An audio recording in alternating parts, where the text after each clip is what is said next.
खत्म करवाने के लिए उन्होंने वजारत उज़्मा जो है वो दी गई। तो आप क्या समझते हैं सर, आपकी नजर में क्या सदाकत है? उस्मान भाई देखिए, लोग यही समझते हैं कि भाई केसेस खत्म करवाने के लिए शहबाज शरीफ साहब जो है वो वजीर आजम बने। मैं ये हकीकत नहीं है, और बड़े बड़े मीडिया पर्सन भी हैं इसको हकीकत तस्लीम नहीं देते हैं।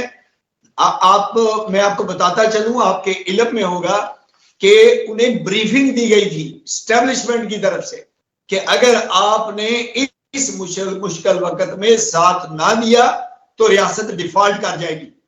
पाकिस्तान की एस्टेब्लिशमेंट, उस्मान भाई ये रिकॉर्ड पे है, अपने मुंह से कह रही थी कि पाकिस्तान जून तक दिवालिया हो जाएगा।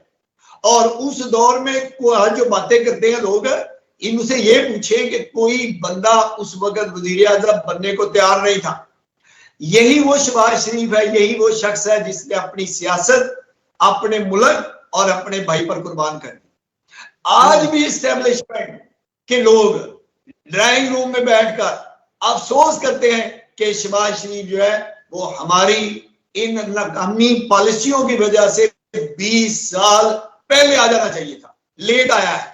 तो शहबाज शरीफ जो है उसे उस्मान भाई हुकूमत लेने पर मजबूर किया गया, वरना अगर जो हालात थे, खान साहब की जो हुकूमत चल रही थी, अगर उनको मुद्दत पूरी करने दी जाती तो यकीन मानिए, हकीकत है, इसमें कोई शक नहीं है कि आज उनकी पार्टी का कोई बंदा टिकट लेने वाला ना होता जो खान साहब का आ चुका था। शहबाज शरीफ साहब को लोग समझते हैं कुर्बानी का बकरा बनाया गया, सारा बोझ शहबाज शरीफ के कंधों पर आया। पाकिस्तान उस दौर में बंद गली में दाखिल हो चुका था। उस्मान भाई हो सकता है $500 से भी ऊपर चला जाता।